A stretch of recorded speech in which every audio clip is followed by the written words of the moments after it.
Sesaat lagi Anda akan menyaksikan debat didukung oleh Kuku Bima Energy.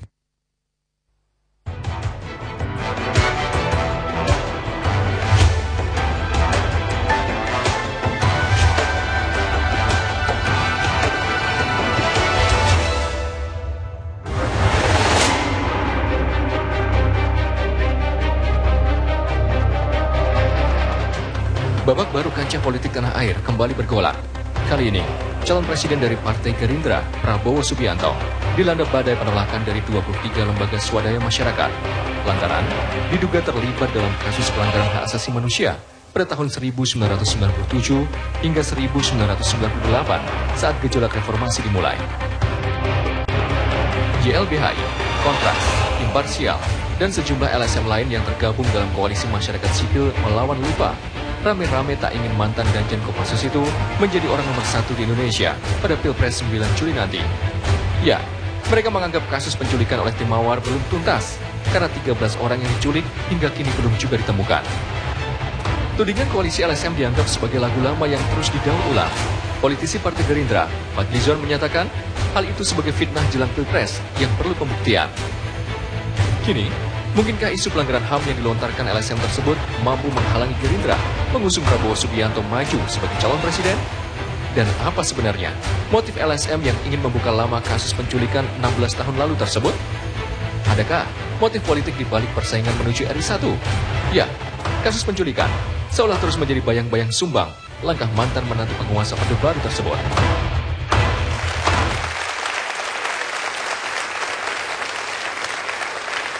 Selamat malam, Anda menyaksikan debat, saya Alvito Dinova Gintings.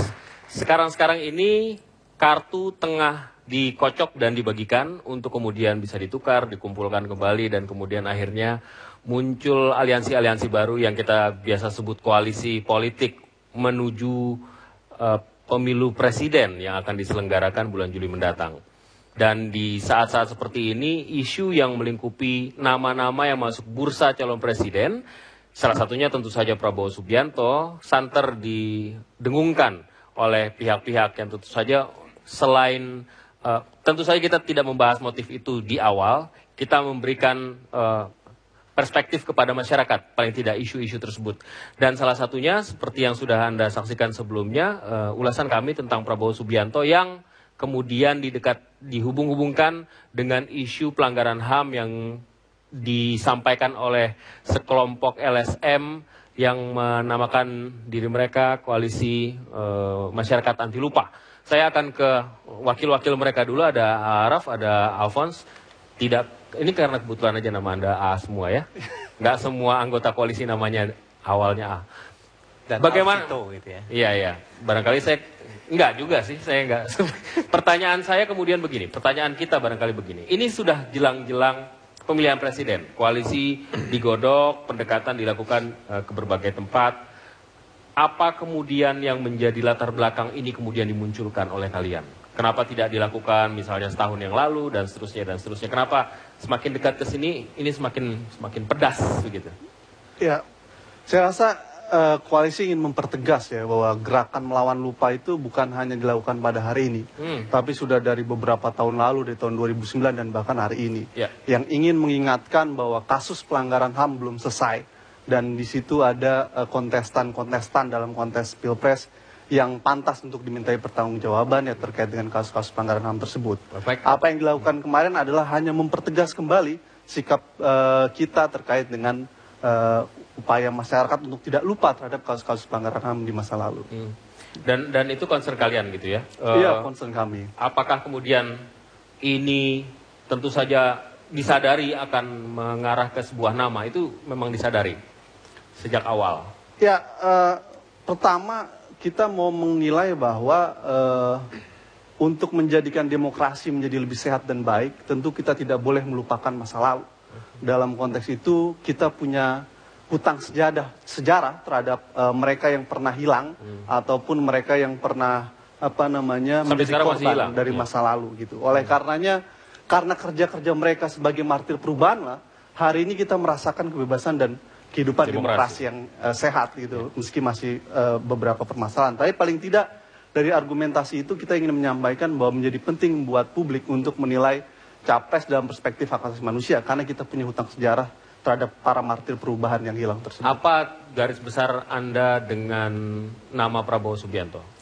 Sebenarnya ada beberapa capres yang diduga terlibat dalam kasus-kasus pelanggaran HAM. Jadi semua kontestan yang diduga terlibat menjadi concern. Tetapi pasca pemiluan legislatif, kemudian kami menilai memang dalam konteks kejahatan masa lalu, sepertinya dugaan untuk pertanggungjawaban hukum terhadap Prabowo dalam beberapa kasus dugaan penghilangan orang itu menjadi salah satu kandidat yang mungkin maju untuk kontestan 2014. Dan yang kedua adalah ini tidak dilakukan bukan berdasarkan rumor, tapi berdasarkan fakta, dokumentasi, hasil dari Komnas HAM dan juga hasil Dewan Kehormatan Perwira itu. Baik, ini tuduhan serius, Bung Fadli. Apa tanggapan dari pihak Pak Prabowo?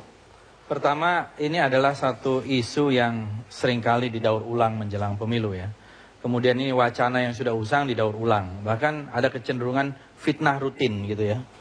Dan tentu saja hak asasi manusia kemudian menjadi alat politik, menjadi komoditas politik yang mungkin bisa dianggap seksi gitu ya. Untuk Anda mau mengatakan bahwa koalisi ini tidak sincere menyampaikan apa yang mereka sampaikan? Ya pasti tidak. Walaupun ada bukti saya punya dan pengalaman ya. Dokumentasi yang mereka tahun 2004 ini Pak Kiflan Zain ini juga mantan Kaskonstrat. Saya membuat buku ketika itu Politik Huru Harame. Kebetulan Pak Prabowo tidak maju ketika itu. Yang maju Pak Wiranto.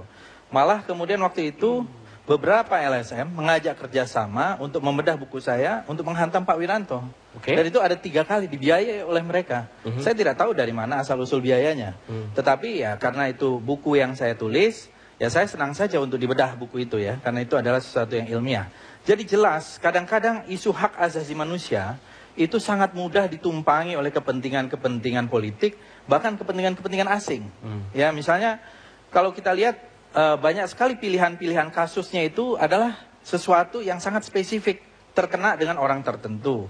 Misalnya tidak bicara tentang orang hilang di zaman Petrus, tidak pernah diurus. Misalnya pernah ada kasus-kasus yang lain, ada kasus Tanjung Priok, ada kasus yang lain. Selalu yang diulang-ulang 13. Padahal ini sudah jelas di Mahkamah Militer Tinggi, tahun 99 kalau tidak salah, tidak ada keterlibatan Pak Prabowo. Dan di dalam Mahmilti itu sudah diputuskan bahwa yang terlibat adalah satu tim yang disebut tim Mawar atas inisiatif mereka. Ini adalah fakta hukum.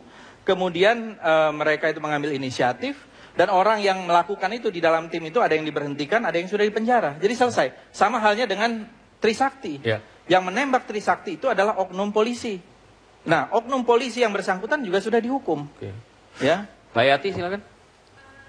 Yati dari Kontras. Pertama, saya ingin menanggapi pernyataan Pak Fadlizon tentang bahwa ini kasus yang didaur ulang. Kontras berdiri sejak 98 dan sejak 98 sampai hari ini kami masih terus menyuarakan penyelesaian kasus penghilangan paksa. Jadi tidak dimulai pada saat pemilu berlangsung. Itu yang pertama. Bapak bisa saksikan setiap lebih dari 350 kali sudah para korban berdiri depan istana untuk meminta keadilan, menemukan di mana keluarga mereka yang dihilangkan. Di forum Kamisan. Yang kedua, disebutkan tadi kami tidak mengurus kasus Petrus, kami tidak mengurus kasus Tanjung Priok, kami tidak mengurus kasus lain-lainnya. Kami di Kontras 15 tahun tidak pernah berhenti mengurus Tanjung Priok. Kami tidak pernah berhenti mengurus kasus Petrus. Sampai hari ini, di sini ada salah satu keluarga korban Tanjung Priok. Dia juga tahu apa yang kami lakukan untuk mereka. Ketiga, Mahkamah Militer. Di situ hanya mengadili 11 dari perwira yang terlibat dalam tim Mawar. Dan yang menjadi pertanyaan kami justru mengapa komandan yang seharusnya dapat dimintai pertanggungjawaban tidak diproses dalam persidangan itu. Sehingga bagi kami penting untuk membongkar kasus ini secara keseluruhan. Bahwa memang karena ini di bawah satu komando yang jelas, bahwa ini ada di bawah struktur yang jelas, maka sangat mungkin bahwa ini memang ini kan terstruktur. sudah tuduhan di bawah satu komando yang jelas. Kalau Anda yakin punya satu bukti bahwa itu di bawah komando yang jelas, kenapa tidak dilaporkan? Baik, ya? kami... Jadi Anda laporkan kalau Anda punya bukti. Kalau di dalam fakta hukum yang sudah ada di dalam Mahkamah Militer Tinggi, jelas yang melakukan itu oknumnya ada. Dan mereka sudah dihukum. Kalau Anda punya bukti-bukti lain, nah laporkan saja. Masukan pro justisia begitu. Iya, Ya. satu kami Dan sudah satu melaporkan lagi, ke Komnas Satu lagi, HAM. tahun 2009 ketika Pak Prabowo maju sebagai cawapres tidak pernah diungkat-ungkit mengenai ini. Dan juga satu lagi ya, tidak perlu saya kira seharusnya kalau misalnya kita hargai usaha untuk melakukan pencarian keadilan ya, itu sangat perlu dihargai dan perlu ditegakkan keadilan itu. Tetapi statement yang dilakukan 23 LSM ini menurut saya jelas satu statement politik. Dan statement politik itu mengarah untuk menjadi alat politik. Dan ini menjadi komoditas politik. Oke. Dan sudah jelas ini akhirnya ditumpangi oleh kepentingan-kepentingan politik yang ada. Kita break, pertama- kita break dulu, kami akan kembali saat lagi, tetaplah bersama kami.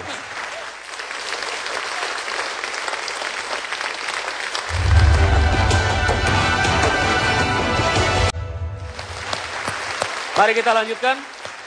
Sudah ada pro dan kontra tadi, Bung Alfons barangkali ingin menambahkan.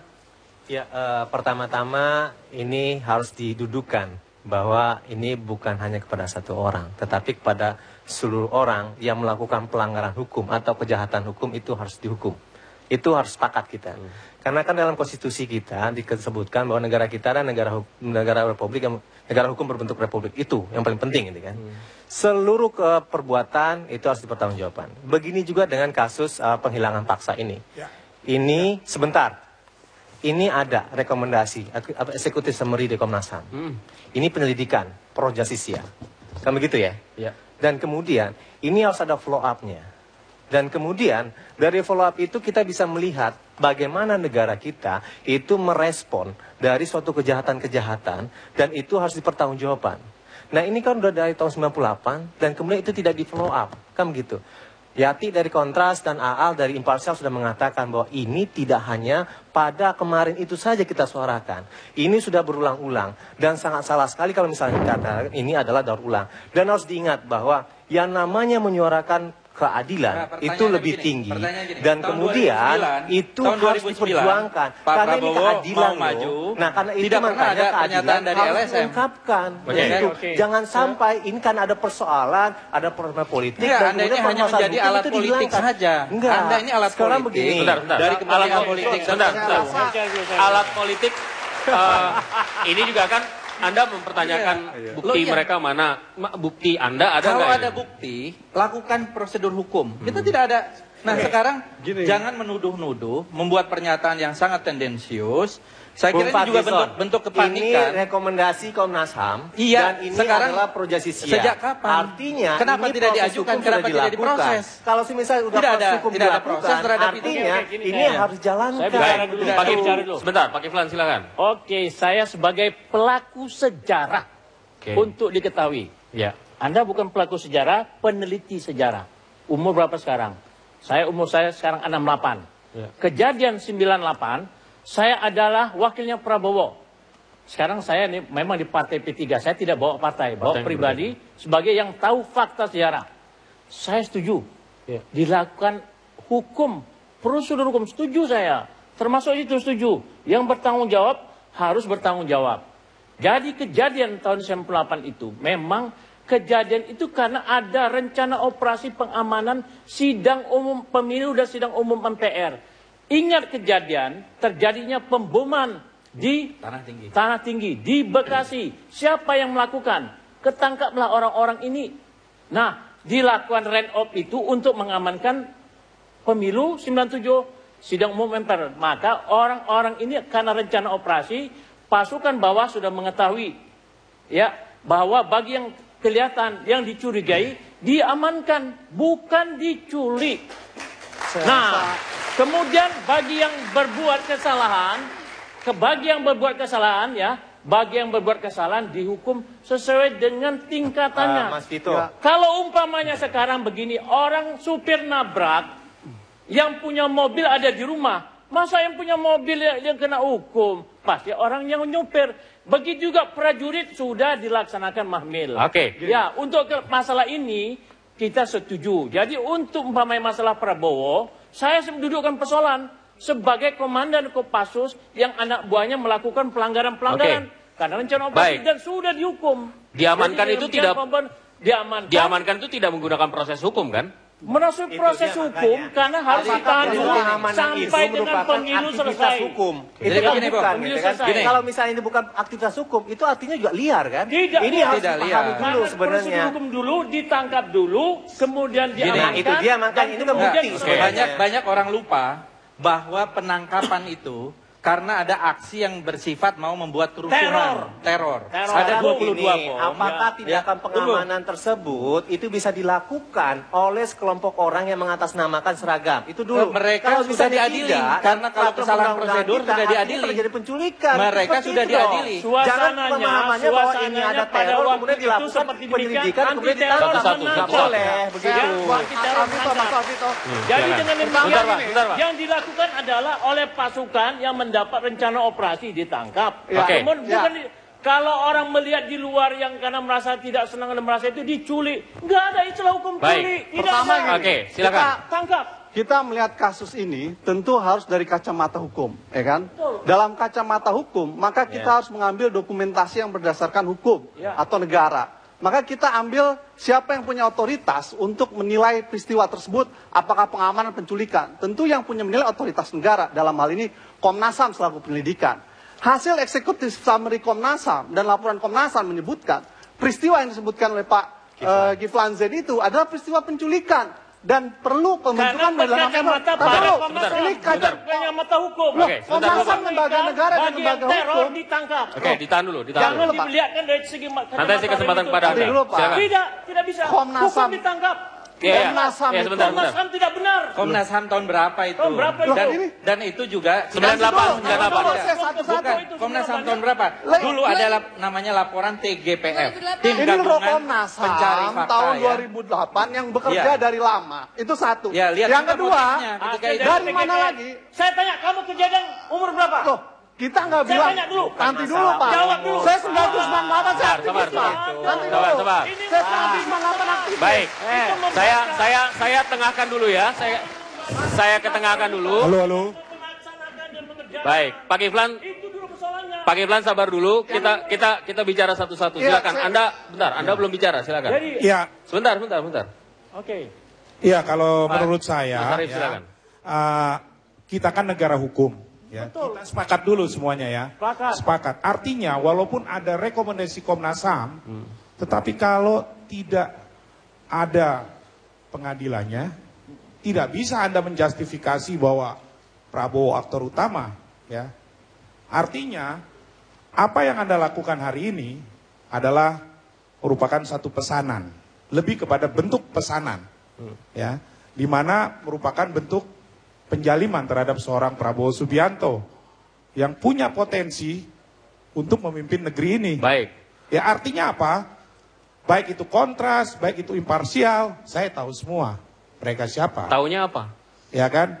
Mereka dari dulu ya seperti itu aja. Seperti apa? Ya seperti mengungkit-ungkit Prabowo aja. Tetapi ada nggak tokoh lain yang Anda ungkit? Waktu itu siapa? Saya rasa banyak, Oh, Pak. bukan. Ya. Tetapi kenapa Anda hanya menjurus kepada seorang Baik, Prabowo? Pak Yati silakan. Ya Pak kan? Yati, Kenapa silakan. Anda tidak angkat teis? Kasusnya teis, kasus 27 Juli. Kok aneh Oke, kalian? sebentar. Silakan. Ya, pertama terlalu banyak yang ingin saya tanggapi, tapi Pak Fadlizon, Satu-satu, pertama satu-satu. saya ingin sampaikan bahwa kami sudah melaporkan kasus ini sejak 98 sampai hari ini. Terakhir kami dorong ke Komnas HAM itu sejak 98 dan pada tahun 2008 Komnas HAM sudah melakukan penyelidikan pro justisia dan hasilnya persis menyatakan bahwa Pak Prabowo, saya tidak bilang pelaku, Pak Prabowo patut dimintai pertanggungjawaban terhadap kasus ini. Sebentar Pak, saya belum selesai. Yang kedua, Bentar. Tingkatannya Yang untuk kedua, komandan. Sebentar, Pak yang Kiflan. kedua, Sebentar, Pak Kiflan. Tingkatannya dia yang kedua, diberhentikan. Mahkamah militer yang pernah digelar, Mahkamah militer yang pernah digelar, Ya. mohon maaf, pertama memang hanya mengadili 11 orang Pak Kiflan. Ya, kan? Nah betul, dan kedua yang jadi concern kami adalah apakah kejadian itu atas inisiatif hanya dari mereka yang ada di fakta bawah. hukum, Karena itu keputusan hukum. karena ini dilakukan atas nama institusi Kopassus yaitu tim Mawar. Nah, yang namanya institusi Kopassus pasti dia punya struktur komando dan lain-lain. Ya, benar, itu betul, itu betul, yang kedua. betul itu. Ketiga, apakah ini ada proses hukum atau tidak? Proses hukum ini Begini. masih berjalan, terus berjalan. Satu, penyelidikan Komnas HAM. Kedua, hasil Dewan Kehormatan Perwira. Jangan dilupakan. Ya. Di situ Pak Kiflan tahu. Di situ Pak Prabowo diberhentikan karena bertanggung jawab sebagai terhadap komandan yang tertinggi yang Betul. tidak terlibat di dalam hal itu. Benar. Kenapa Kasatnya waktu itu Hartono tidak dihukum? Kenapa Pangapnya waktu itu Tanjung dan waktu itu Wiranto tidak dihukum? Pertanyaan saya juga kenapa mereka tidak dihukum? Pertanyaan saya juga kenapa mereka tidak dihukum? Kenapa nggak dituntut? Karena sama-sama. Kenapa mereka semua tidak dihukum? Baik, karena sama-sama bertanya. Bukan. Jangan berhenti pada Prabowo. Ya, Kalau sampai ke atas. Kami akan kembali sesaat lagi. Tetaplah bersama kami di debat. Kami akan kembali. Disampaikan bahwa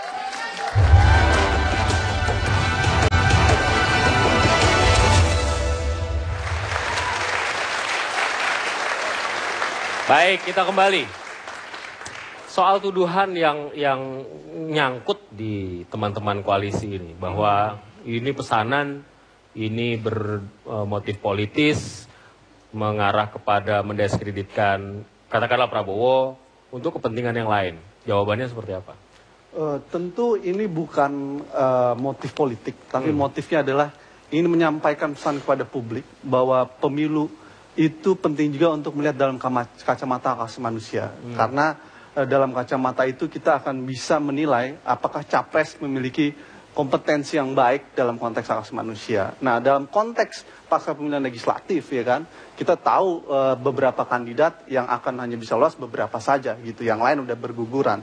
Nah, dalam konteks itulah kita ingin menyampaikan bahwa kebebasan hari ini itu kita peroleh karena kerja para korban yang orang hilang tersebut dan para mereka yang melakukan perjuangan di jalanan meruntuhkan 1998. Oleh karena kita punya hutang sejarah terhadap mereka. Itu satu hal. Yang kedua, nah dalam konteks capres itu kemudian kita merujuk pada otentifikasi dokumen yang berdasarkan negara. Menurut Undang-Undang 39 tentang Komnas HAM dan juga Undang-Undang 26 tahun 2000 tentang pengadilan HAM, maka Komnas HAM lah yang punya otoritas untuk menentukan apakah benar terjadi peristiwa pelanggaran HAM berat pada saat-saat di masa lalu atau tidak gitu. Nah, oleh karena kita harus memakai otentifikasi data Komnas HAM. Menurut laporan Komnas HAM, ada dua yang harus bertanggung jawab dalam peristiwa penculikan. Yang pertama, individu-individu yang berjumlah 11 orang itu yang bernama Timawar. Yang kedua adalah individu-individu yang patut dimintai bertanggung jawab secara komando yang berjumlah kurang lebih 10 orang.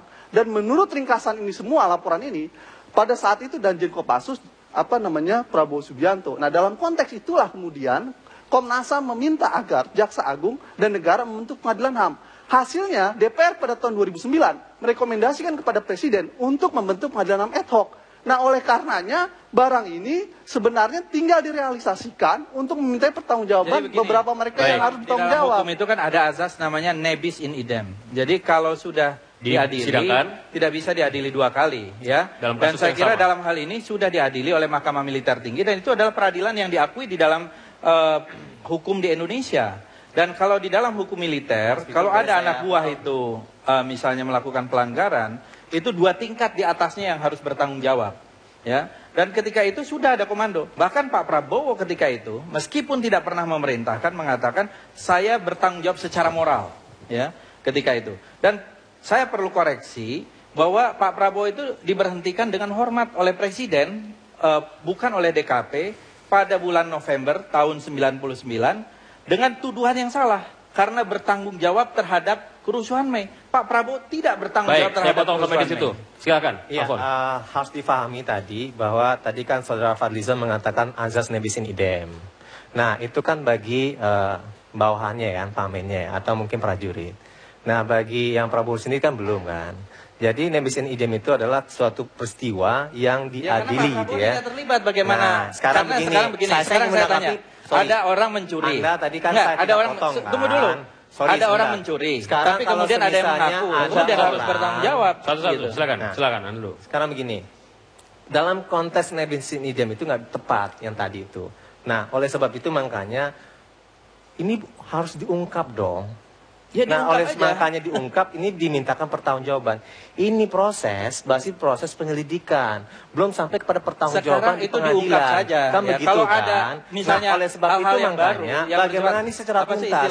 Dan kemudian yang kedua, yang kedua, ini harus dipahami juga bahwa kita menjalankan aktivitas ini bukan karena pesanan apapun, tidak. Ini karena moralitas kita sebagai Begini ya, aktivitas. saya contoh ya. Sebentar, Ini. Bung Fadlizon. Tahun 98, 26 juta US dollar digulirkan kepada LSM di Indonesia Berapa? untuk menggulingkan Soeharto. Pertanyaan begini, Ini Anda ada punya New York bukti Times. nggak? Ada. Saya ada Kalau nggak bukti. punya bukti nggak usah ngomong. Saya punya begitu. bukti, itu adalah hasil udah dari fitnah sendiri namanya. hasil begitu. congressional hearing yang dimuat di New York Times tanggal 20 Mei 98. Bisa kita buka bersama-sama. Bukan fitnah. Iya. 26 juta US dollar. Itu arahnya kemana? Saya tidak tahu. Ini Nggak, harus diperiksa. artinya arah Anda mengungkap itu apa? Artinya LSM kita itu juga rawan, tidak semua. Rawan terhadap kepentingan-kepentingan asing dengan duit-duit asing dari berbagai macam lembaga asing masuk untuk kepentingan mereka. Baik, silakan, Ini Mbak. sangat berbahaya. Silakan Mbak Yati. Pertama soal nebis in idem. Pertama ini ada yurisdiksi yang berbeda. Dalam mahkamah militer itu hanya untuk pelaku-pelaku lapangan dan itu tidak menyentuh pada yurisdiksi pertanggungjawaban komando. Sementara dalam Undang-Undang Pengadilan HAM kita di situ pasal 42 ayat 1 persis disebutkan bahwa seorang komandan yang melakukan pengadilan yang efektif atau setidak-tidaknya dia tahu anak buahnya melakukan kejahatan atau setidak-tidaknya dia tidak melakukan pencegahan, maka dia patut dimintai pertanggungjawaban. Jadi catatan saya pertama, ada yurisdiksi yang berbeda antara mahkamah militer dengan pengadilan HAM sehingga asas nebis in idem dalam hal ini tidak bisa. Yang kedua, Pak, saya belum selesai. Yang kedua, pengadilan itu hanya menyidangkan untuk kasus 9 orang yang dikembalikan. 9 orang yang dikembalikan, sementara 13 orang yang hilang sampai hari ini tidak diketahui dan tidak bisa mengungkap di mana keberadaan 13 orang itu. Dan itu juga tanggung jawab Prabowo menurut pengadilan harusnya bisa membongkar itu. Sejauh mana itu membuktikan bahwa pengadilan tidak dilakukan secara maksimal. Silakan Bung Arif. Ya begini ya. Artinya kan dari tadi kan kawan-kawan bilang Prabowo harus bertanggung jawab. Artinya kalian sudah mengadili. Ya, kalau dimintai keterangan, kan Anda bilang harus bertanggung jawab kan? Ya, bertanggung jawab dengan memberi keterangan berbeda loh. Ya, itu kita pegang di dalam hukum. Walaupun saya bukan orang hukum. Artinya Anda sudah menjustifikasi bahwa seorang Prabowo terlibat di dalam penculikan itu. Tetapi di dalam bukti hukum sampai hari ini tidak ada. Artinya apa yang Anda kampanyekan, ya Komnas HAM hanya membinai keterangan. Bukan untuk mempertanggungjawabkan. Mempertanggungjawabkan itu proses kan hukum. Proses hukum, mempertanggungjawabkan itu ada efeknya. Ada apa yang akan didapat oleh seorang Prabowo, berbeda dengan dimintai keterangan. Ya. Artinya apa? Anda sudah menjustifikasi seorang Prabowo Subianto. Menghakimi maksudnya? Menghakimi. Ya, artinya jelas ini merupakan satu pesanan dan merupakan suatu black campaign bagi Prabowo Subianto. Sebentar. Ini sisi yang sama. Kita dengarkan ini dulu. Apa tanggapan Anda? Ya kan? Ini benar. masalah. Bukan. Tadi kan dibilang mempertanggungjawabkan. Kita dengarkan dulu. Apakah itu bentuk dari kontras dulu, saya kontras dulu. Sebentar. Apakah itu bentuk penghakiman kalian terhadap seorang seorang Prabowo? Begini, dalam kasus penculikan, kita minta pertanggungjawaban hukum komando. Dan pertanggungjawaban hukum komando itu... hukum komando kan saya belum selesai. Biarkan dia jawab. Anda harus lanjutkan. Betul, nanti saya ke situ, Pak. Silakan lanjutkan. Nanti saya... Bukan, nggak bisa begitu.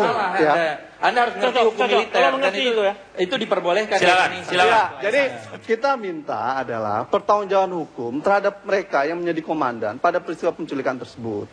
Menurut laporan Komnas HAM, dan saya mau ralat ya, dalam kasus pelanggaran HAM, Komnas HAM bukan hanya sebatas merekomendasikan. Komnas HAM adalah sebagai institusi yang menjadi bagian dari penegakan hukum dalam pelanggaran HAM dengan fungsi penyelidikan yang kemudian masuk ke Kejaksaan Agung untuk penyidikan, lalu membentuk badan HAM yang direkomendasikan oleh DPR. Jadi Komnas HAM itu punya otoritas kuat sebagai lembaga penegak hukum dalam kasus pelanggaran HAM. Oleh karenanya tadi saya bilang, buktinya adalah dengan menggunakan dokumentasi yang dimiliki oleh Komnas HAM. Bahwa ada 10 tahun jawab termasuk. Itu baru rekomendasi. Loh, ini kan baru rekomendasi. hasil penyelidikan. Iya, penyelidikan kan, tapi belum pernah dibuktikan di dalam pengadilan. Makanya saya tadi bilang. Belum dibuktikan, tetapi Anda sudah menjustifikasi untuk kita bilang bahwa kita minta pertanggungjawaban. Kita break dulu, kami akan kembali sesaat lagi tetap bersama kami. Kalau bicara Anda sebagai aktivis.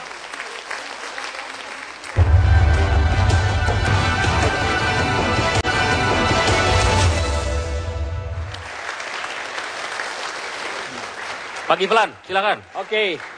menanggapi dari Ibu dari Kontras, ya. Kontras itu apa singkatannya? Komando?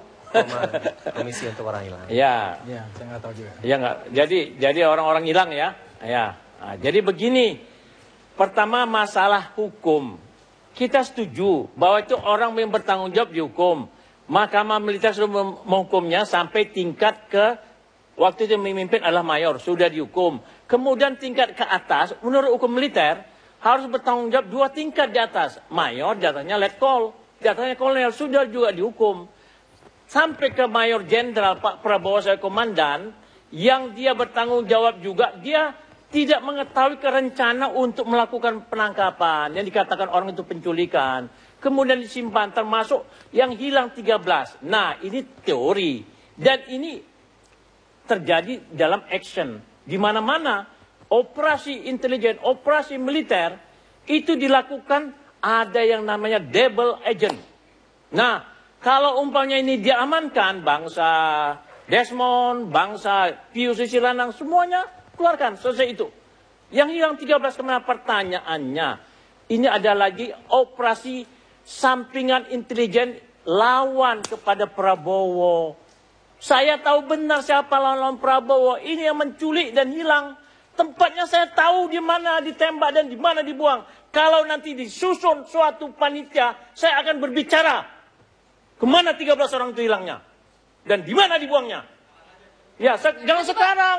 Panitia khusus negara membentuk, Komnas HAM membentuk. Saya berbicara. Apa yang dikatakan Pak Kiflan ini sebenarnya harus diungkap. 13 orang nah ini yang harus sebenarnya menjadi fakta-fakta nantinya.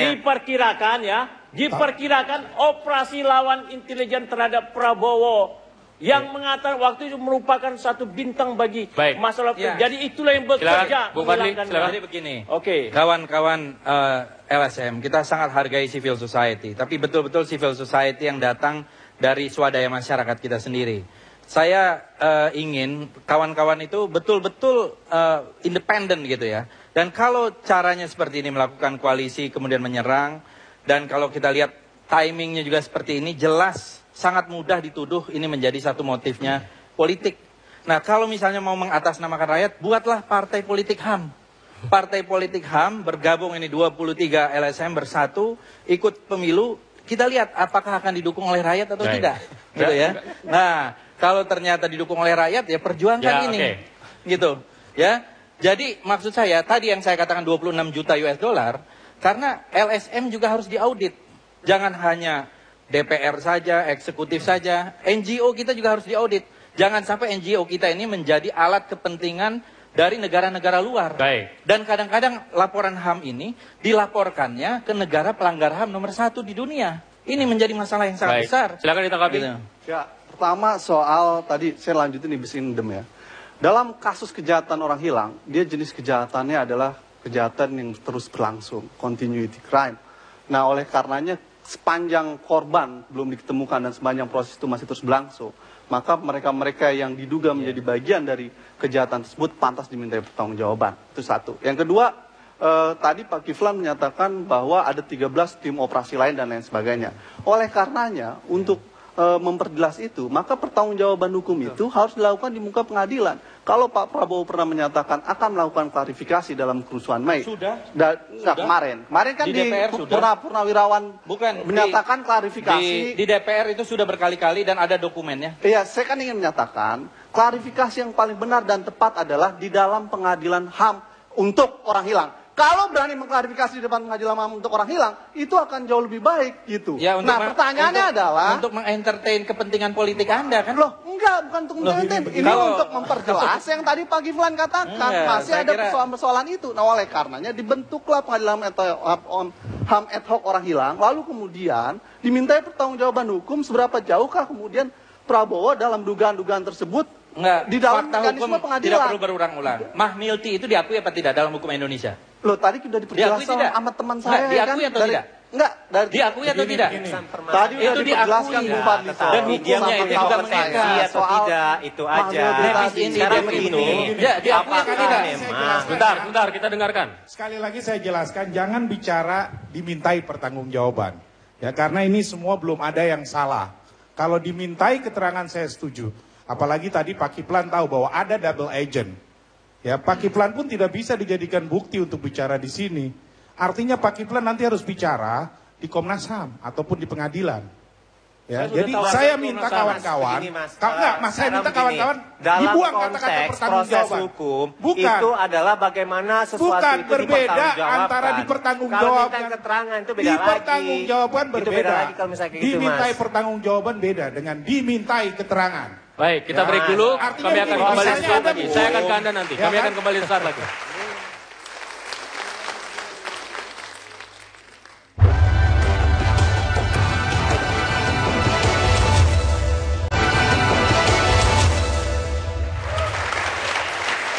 Anda ingin menambahkan tadi, Bung Arief? Iya, jadi gini ya, mempertanggungjawabkan adalah salah, saya katakan. Kalau memintai keterangan, oke. Seperti contoh Cebongan, ya kasus Cebongan kan, itu yang bunuh anak buahnya kan. Nah, paling komandannya dimintai keterangan, bukan komandan bertanggung jawab, bukan. Beda antara dimintai keterangan dengan bertanggung jawab, dimintai tanggung jawab. Kalau dimintai tanggung jawab, ada konsekuensi hukumnya. Tapi kalau dimintai keterangan, hanya memberi keterangan.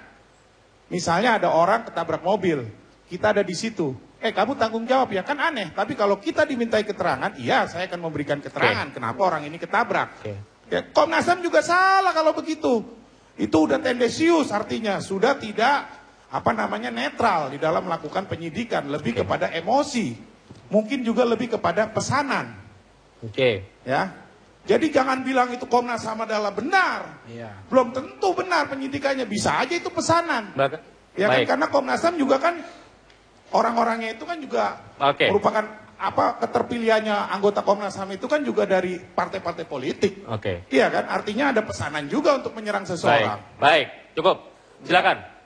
Jadi begini, kalau kita bicara ini closing statement ya. Ya, kalau bicara tentang hak asasi manusia, saya sependapat ini harus kita anggap sebagai sesuatu hak yang sangat mendasar dan penting. Dan pencarian keadilan harus kita hargai. Tapi jangan jadikan hak asasi manusia menjadi subordinasi kepentingan politik. Ini yang kita ingin garis bawahi.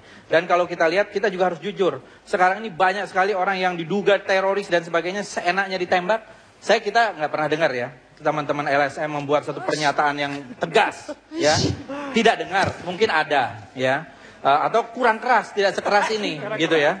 Jadi begitu banyak misalnya korban-korban teroris yang begitu banyak ditembaki, yang belum tentu mereka itu teroris dan belum tentu mereka itu bersalah dan harusnya diadili dulu, tetapi tidak ada, belum lagi yang hilang dan seterusnya. Jadi kalau kita lihat, isu ini adalah isu daur ulang yang terus-menerus kemudian diangkat menjelang pemilihan umum, tetapi anehnya tahun 2009 tidak pernah diangkat-angkat ketika Pak Prabowo berpasangan dengan Ibu Megawati. Ya, ini juga menarik, ya, karena ini juga satu fakta. Kenapa dulu tidak melakukan hal yang sama? Ya, itu juga satu pertanyaan. Jadi kesimpulan saya untuk sementara ini, kawan-kawan di LSM ini janganlah menjadi alat politik, jangan menjadi komoditas politik. Saya kira tugas dari civil society itu sangat penting juga untuk mengontrol partai politik, DPR, eksekutif dan lain-lain. Ya, jadi gini, apa yang dilakukan oleh kami adalah karena moralitas kami tergugah, di mana sekian ratus kali korban demo depan istana, khususnya juga korban penculikan gitu ya, keluarga korban penculikan, dan kemudian ada fakta orang hilang yang sampai sekarang belum diketemukan. Atas dasar itu kemudian mereka sebenarnya dalam konteks Indonesia hari ini adalah para pahlawan yang memperjuangkan kebebasan supaya kita bisa bebas hari ini, kita merasakan demokrasi seperti hari ini. Dalam konteks itu tentu menjadi penting buat kita untuk terus menggugah kepada publik bahwa kita punya hutang sejarah terhadap para patriot perubahan itu. Karena kita punya hutang sejarah, maka kita menjadi penting untuk memilih pemimpin yang memang benar-benar bebas dari pelanggaran HAM. Disitulah kerja kita kita lakukan dalam konteks itu sudah mewakili dari Anda dan juga Pak Kiflan. Terima kasih atas kesempatan dan waktunya, Bapak-bapak dan Ibu sekalian. Kita akan lihat perkembangan dari kasus ini seperti apa, atau wacana ini lebih tepatnya seperti apa. Apakah berlanjut atau seperti yang lain-lain tertiup isu yang lain. Kami akan kembali minggu depan. Sampai jumpa.